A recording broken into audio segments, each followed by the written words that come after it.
Assalamualaikum warahmatullahi wabarakatuh. Di sini saya Hamid Rozin ingin bermaksud mempraktekkan pengajaran mata pelajaran sejarah kebudayaan Islam. Bismillahirrahmanirrahim. Assalamualaikum warahmatullahi wabarakatuh. Bagaimana kabarnya anak-anak semua? Ketika pandemi ini jangan lupa 3M semuanya, menjaga jarak, memakai masker dan mencuci tangan.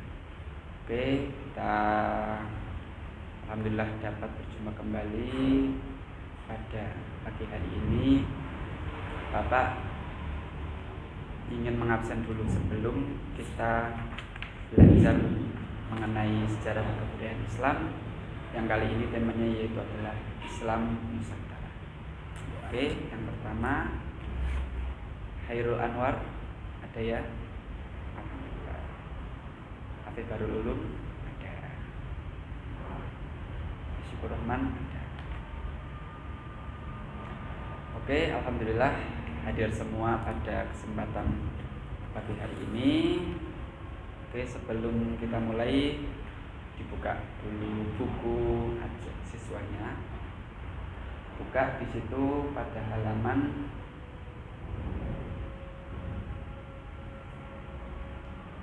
tentang halaman pertama, yaitu tentang Islam Nusantara. Sebelumnya sini Bapak mau menjelaskan dulu tentang apa itu secara mendasar Islam Nusantara. Itu adalah Islam yang ada di Indonesia ini atau Nusantara ini itu pasti sangat berbeda dengan Islam di negara lain. Mulai dari sejarahnya, tentang lagi nanti kebudayaannya, kemudian tentang cara syiar dulu bagaimana zaman Wali Songo ketika mensyiarkan agama Islam di Nusantara. Itu bahwa peta penyebaran Islam dibuka halaman yaitu halaman 6. Amatilah gambar-gambar berikut. Itu bahwa dalam sejarahnya Islam di Indonesia ini, di Nusantara ini dulu pertama kali dibawa oleh para pedagang dari Timur Tengah, dari Jazirah Arab, tepatnya yaitu dari negara Yaman, Hadramaut. Itulah cikal bakal Wali Songo, bahwa para wali, para sunan itu adalah keturunan habaib, keturunan dari baginda Nabi Muhammad SAW, yang selain juga dengan niatan dari Timur Tengah sana untuk berdagang, juga untuk menyebarkan agama Islam di Nusantara ini. Maka sejarah ini harus kita pegang teguh, kita ketahui, agar kenapa? Agar bahwa Islam sumbernya yang di Indonesia ini sumbernya dari mana? Yaitu dari Jazirah Arab. Memang Islam yang ada di Mekah, Madinah dulu ketika zaman Kanjeng Nabi Muhammad SAW, yang kemudian keturunan-keturunannya yang alhamdulillah sampai di tanah Nusantara.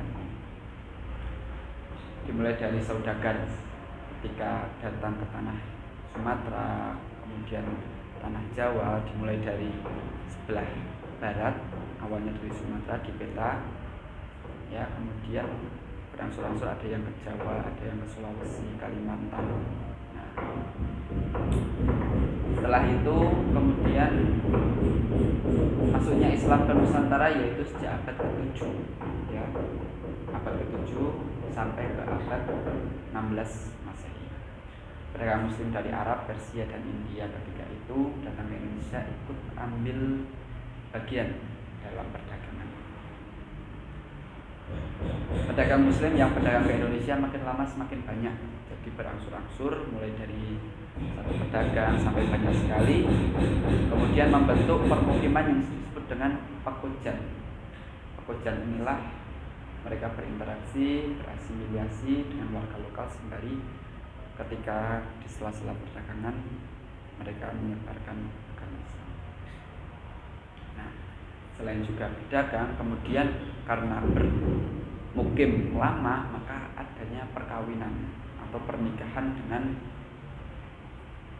saudagar yang masuk ke Indonesia, itu menikah dengan bangsa Indonesia, warga lokal. Sebelum perkawinan berlangsung, para wanita pribumi yang belum beragama Islam diminta mengucapkan syahadat sebagai tanda menerima Islam sebagai agamanya. Nah, selain juga ketika berdagang, juga pada saat perkawinan para warga lokal harus atau diminta untuk mengucapkan syahadat. Itulah salah satu syiar ketika itu. Melalui proses itulah, interaksi seperti inilah penduduk pribumi lambat laun mengenal nilai dan ajaran Islam. Melalui interaksi tersebut, pada gilirannya keluarga muslim ini berkembang menjadi perkampungan. Yang awalnya perkampungan pedagang, kemudian pedagang menikah dengan penduduk lokal, kemudian permukiman semakin luas, perkampungan ini menjadi perkampungan yang Islam. Nah, selain itu juga dengan model pendidikan. Nah, penyebaran ajaran Islam melalui pendidikan dilakukan setelah terbentuknya masyarakat muslim di dunia. Pendidikan diselenggarakan oleh guru agama, kiai, serta para ulama. Mereka memberikan pendidikan berawal dari rumah, kemudian merambah ke tempat peribadahan seperti masjid, musola. Nah, setelah itu mereka mendirikan madrasah dan pondok pesantren untuk mendidik generasi muda yang tertarik menjadi peran santri. Jadi dari sinilah pendidikan yang mulai dari warga kampung, kemudian ke tempat peribadatan seperti masjid, musola, dan kemudian karena semakin bersemangat ataupun semakin butuhnya pendidikan di warga, akhirnya para ulama dia ini membentuk sebuah lembaga pendidikan, yaitu seperti pondok pesantren ataupun madrasah yang seperti kita kenal seperti sekarang ini. Banyak pondok-pondok di Indonesia. Syukur alhamdulillah di Wonosobo tercatat sudah ada lebih dari 100 pondok pesantren dan ratusan madrasah diniyah di Wonosobo. Nah, pesantren ini terbuka bagi siapapun dan dari daerah lain. Semakin terkenal kiai yang mengajar di sebuah pesantren itu, semakin besar pula pengaruh pesantren tersebut di tengah masyarakat. Setelah selesai mengikuti pendidikan, mereka kembali ke kampung halaman masing-masing. Ada pula yang pergi ke tempat-tempat lain. Di sana para santri berdakwah dan mengajarkan Islam. Aktivitas seperti inilah yang terus memperluas pengaruh Islam ke berbagai penjuru Indonesia. Nah, jadi seperti yang telah kita ketahui yang tadi, bahwa sejarah masuknya Islam di Indonesia, di Nusantara ini berawal dari pedagang yang kemudian mendagangkan dagangannya di tanah Indonesia. Ada yang dari Sumatera, di Jawa, di Kalimantan. Nah, setelah berdagang, kemudian mereka membentuk sebuah komunitas pedagang. Ya, pedagang kan banyak dari Jazirah Arab, Persia, India, banyak yang lainnya. Nah, setelah itu mereka bermukim, menikah. Nah, setelah menikah ada yang diminta untuk melafatkan syahadat. Ada pun juga selain di sela-sela perdagangan, mereka juga membuka lembaga pendidikan, ada di rumah masing-masing ataupun membuat seperti madrasah diniyah ataupun pondok pesantren. Itulah cikal bakal yang kemudian para murid-muridnya, santri-santrinya setelah lulus dari pondok pesantren, mereka kembali ke tempatnya masing-masing. Ada yang dari luar daerah tersebut menyebarluaskan ataupun mereka bermukim di suatu tempat yang lain sehingga menyebarluaskan agama Islam. Kemudian cara yang keempat yaitu tasawuf. Nah, cara penyebaran Islam yang lain yaitu menggunakan ajaran tasawuf. Nah, tasawuf adalah salah satu doktrin dalam ajaran Islam untuk mendekatkan diri kepada Allah, yaitu jalur vertikal atau naik. Nah, kalau jalur sesama manusia, jalur vertikal.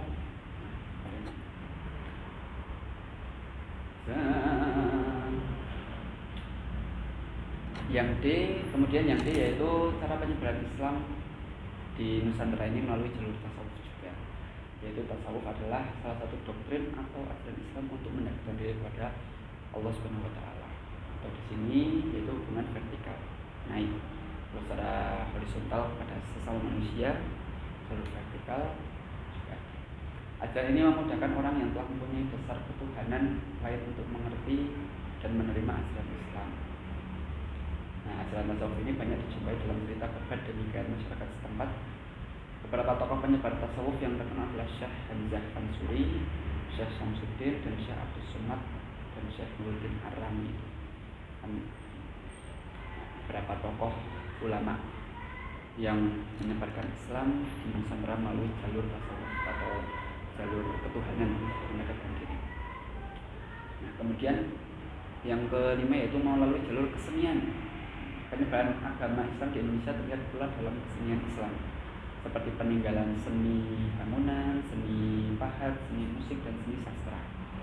Nah, di situ hasil-hasil seni ini juga dapat dilihat pula pada bangunan masjid kuno seperti yang kita ketahui bersama, masjid besar yang ada di Namru Aceh Darussalam di Aceh. Kemudian ada masjid di Demak, masjid di Cirebon, dan masjid di Bandung. Kesenian adalah salah satu unsur kebudayaan, sehingga kesenian mengambil peran penting dalam titik penyebaran Islam melalui budaya. Nah, bisa kita lihat sendiri, lihat kita bersama ketika kita ziarah ya ke Demak, ke Cirebon, itu Masjid Agung Demak itu bercirikan agama Islam. Itu masuk masjid-masjid kuno. Nah, berdasarkan bukti-bukti yang ada, Islam pertama kali masuk ke Indonesia pada abad ke-7 Masehi atau abad ke-1 Hijriah. Masuknya Islam ke Indonesia dari Arab melalui dua jalur, yaitu jalur utara melalui Arab, yaitu Mekah Madinah, yang kemudian ke Damaskus Syria, Baghdad yaitu kemudian Gujarat India, Sri Lanka, kemudian ke Nusantara ke Indonesia. Ataupun melalui jalur selatan, yaitu dengan rute Arab Mekah Madinah ketika itu, kemudian Yaman, Gujarat, Sri Lanka, kemudian Indonesia. Ada dua jalur yang kita perlu ketahui bersama. Kemudian masuk dan perkembangannya agama Islam di Indonesia adalah peranan para pedagang, khususnya pedagang dari Arab, Persia, dan Gujarat. Mereka datang ke daerah-daerah di Indonesia untuk berdagang sekaligus menyebarkan agama Islam. Nah, karena dari interaksi yang terjadi antara para pedagang Muslim ketika itu dengan bumi setempat, agama Islam kemudian berkembang sampai berdirinya sebuah kerajaan ketika itu. Nah, kerajaan Samudra Pasai adalah kerajaan pertama Islam di Indonesia. Pada saat itu Pasai menjadi pusat perdagangan yang banyak disinggahi para pedagang dari berbagai negara, termasuk para pedagang Islam dari Gujarat dan Persia. Demikian pula para pedagang dari berbagai daerah di Indonesia seperti para pedagang Pulau Jawa. Dari interaksi para pedagang Islam dengan orang Jawa, Islam juga berkembang di Pulau Jawa ketika itu. Nah, perkembangan Islam di Pulau Jawa terjadi sangat cepat ketika itu.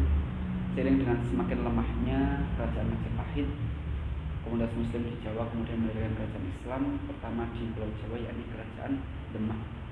Dalam perkembangannya, Kerajaan Demak tumbuh menjadi pusat penyebaran Islam ke berbagai daerah di Nusantara ini. Kemudian yang perlu kita ketahui adalah faktor yang menyebabkan Islam masuk diterima dengan mudah oleh rakyat Indonesia, yaitu yang pertama adalah syarat-syarat masuk agama Islam sangat mudah ya, seperti yang telah kita ketahui bersama, rukun Islam yang pertama yaitu adalah syahadat. Nah, seorang telah dianggap masuk Islam apabila dengan sudah mengucapkan dua kalimat syahadat. Sangat mudah, tidak perlu mengeluarkan biaya banyak, tidak perlu dengan rapalan-rapalan doa yang begitu panjang, tapi cukup dengan dua kalimat syahadat. Asyhadu an la ilaha illallah wa asyhadu anna Muhammadar Rasulullah. Yang kedua yaitu ajaran Islam tidak mengenal adanya kasta-kasta. Mungkin kalau di agama yang lain ada, kalau kasta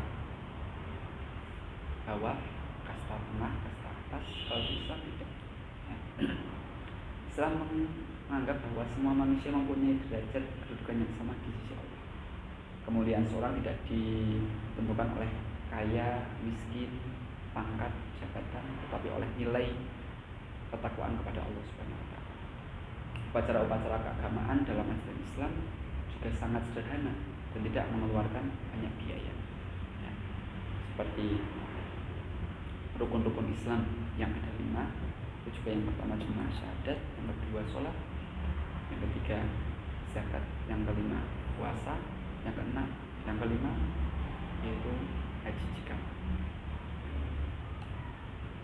Yang keempat di sini adalah agama Islam yang menyebar di Indonesia disesuaikan dengan adat dan tradisi bangsa Indonesia, dan dalam penyebarannya dilakukan dengan damai tanpa kekerasan. Nah, ini salah satu poin yang penting juga, kenapa masyarakat Indonesia dengan mudah masuk ke Islam, ke agama Islam. Itu karena agama Islam tidak membatasi budaya-budaya yang sudah berlangsung, adat-adat yang sudah dijalankan oleh masyarakat Indonesia, asalkan tidak bertentangan dengan agama, syariat agama. Apabila mungkin ada adat atau budaya yang masuk yang tidak masuk atau melanggar syariat agama, para penyebar agama ini tidak serta-merta langsung melarang dengan kekerasan, tapi sedikit demi sedikit, ya, sedikit demi sedikit itu menerangkan, memahamkan bahwa ini tidak baik, tidak memakai jalur kekerasan.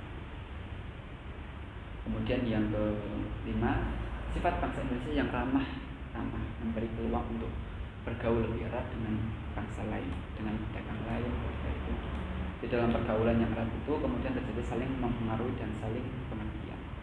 Nah, ketika memang jiwa kita bangsa Indonesia yang ramah, mudah bergaul dengan siapapun, nah, itu juga salah satu faktor yang mendukung Islam gampang masuk ke Indonesia. Yang ke-6 yaitu runtuhnya kerajaan Majapahit memperlancar penyebaran agama Islam ketika itu. Ketika di Sumatera ada kerajaan Samudra Pasai, ya, di Indonesia, di Jawa ada kerajaan Demak. Nah, ketika kerajaan-kerajaan yang lain di Sumatera, kerajaan Sriwijaya runtuh, di Jawa kerajaan Majapahit runtuh, kemudian kerajaan-kerajaan Islam muncul. Oke, yang kemudian selanjutnya yaitu teori masuknya Islam ke Indonesia. Jadi Islam masuk ke Indonesia ada beberapa teori. Ada 3 teori yang menerangkan tentang sejarah masuknya Islam di Indonesia. Yang jelas teori-teori ini yaitu memakai jalur damai penyebarannya, tidak memakai. Teori yang pertama yaitu teori Gujarat atau India, teori Persia dan Mekah. Teori pertama Gujarat, Islam masuk ke Indonesia melalui para pedagang Gujarat yang beragama Islam pada sekitar abad ke-13 Masehi. Teori kedua, Persia berkeyakinan masuknya Islam ke Indonesia melalui peran para pedagang asal Persia yang dalam perjalanannya singgah di Gujarat sebelum Nusantara sekitar abad ke-13. Teori ketiga, teori Mekah, menyebutkan Islam tiba di Indonesia dibawa langsung oleh para pedagang Muslim yang berasal dari Timur Tengah, itu sekitar abad ke-7.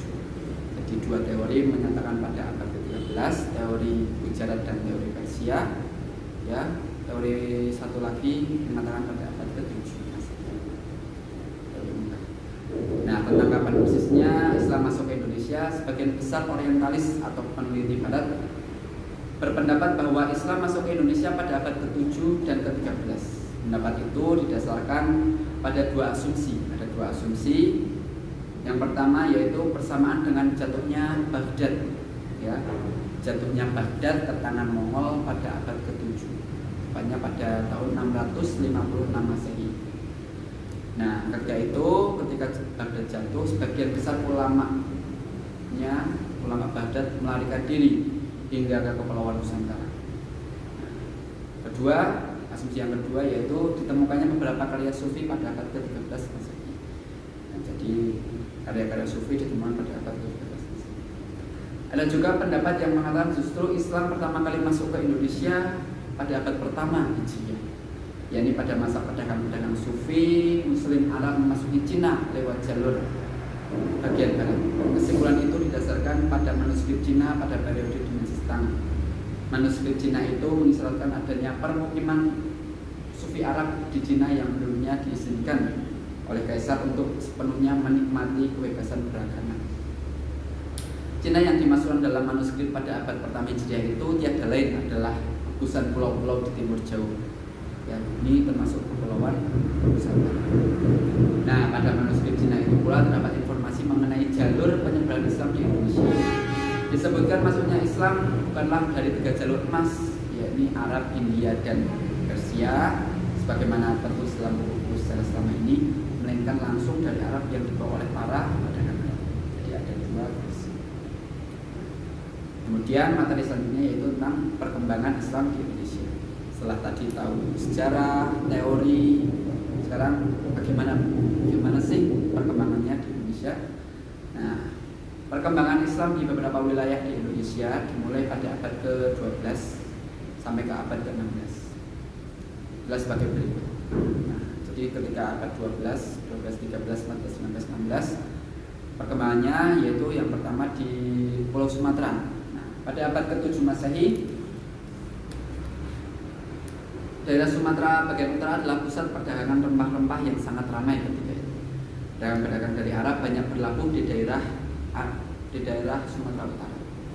Letak pelabuhan yang berada di ujung utara Pulau Sumatera di Provinsi Aceh menyebabkan daerah itu menjadi tempat yang strategis untuk menunggu datangnya angin musim dari timur laut yang menuju ke barat. Dalam masa penantian musim tersebut, pedagang Muslim Arab memanfaatkannya untuk bermacam aktivitas, salah satunya yaitu dengan menyebarkan agama Islam yang mereka anut. Nah, di Sumatera bagian selatan, kemunduran kerajaan Buddha Sriwijaya ketika pada abad ke-13 Masehi dimanfaatkan betul oleh kerajaan Islam Samudra Pasai untuk muncul sebagai kekuatan baru di Sumatera. Jadi sebelum Islam datang, yang menguasai adalah kerajaan Buddha Sriwijaya. Setelah adanya kemunduran, barulah muncul kerajaan Islam yaitu Samudra Pasai. Sedangkan di Pulau Jawa, penyebarannya diperkirakan berasal dari Malaka. Namun kapan tepatnya tidak ada yang tahu dengan pasti. Bukti tertua tentang agama Islam di Pulau Jawa berasal dari batu nisan Fatimah binti Maimun Giliran Gresik yang berangkat tahun 1082 Masehi. Namun hal ini belum berarti bahwa saat itu Islam sudah masuk ke Pulau Jawa, belum. Hal ini dapat dilihat dari penemuan beberapa batu nisan bercorak Islam di Troloyo, Trowulan, dan Gresik. Dalam berita Maguan pada tahun 1416 terdapat keterangan tentang adanya orang-orang Muslim yang tinggal di kota Pelabuhan Gresik. Hal ini membuktikan bahwa komunitas masyarakat Muslim mulai berkembang baik di Jawa, terutama di kota-kota pelabuhan.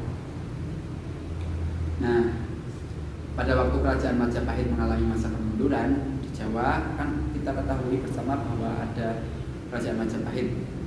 Nah, ketika mundur, ada kemunduran di awal abad ke-15, kota-kota pelabuhan seperti Tuban, Gresik muncul sebagai pusat penyebaran agama Islam. Dari kedua kota ini, pengaruh agama Islam menyebar di kota-kota pelabuhan lainnya seperti Demak, Cirebon, Sunda Kelapa, serta Banten. Nah, bahkan sampai ke Sulawesi, yaitu terdapat di Maluku. Nah, jadi seperti kita ketahui bersama, pulau-pulau di Jawa yang saat itu terkenal dengan pelabuhannya itu sebagai pusat datangnya agama Islam masuk ke Pulau Jawa.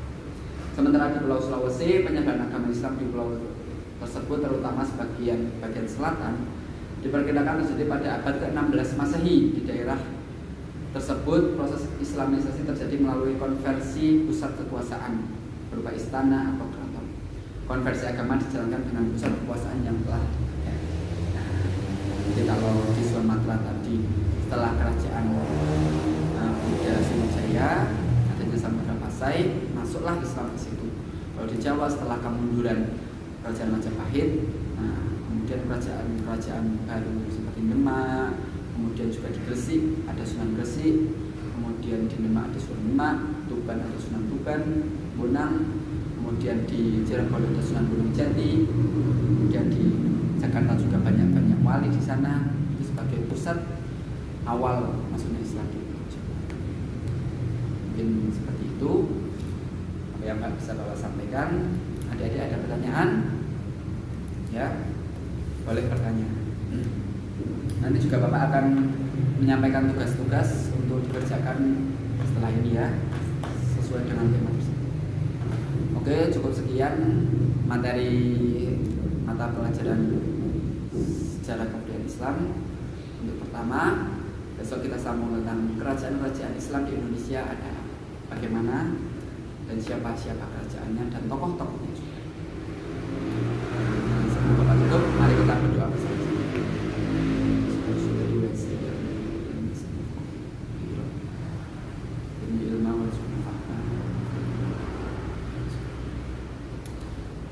Oke, saat pandemi tetap jaga 3M sesuai pesan Ibu, selalu memakai masker, menjaga jarak dan mencuci tangan. Kalam, billahi taufiq wal hidayah. Assalamualaikum warahmatullahi wabarakatuh.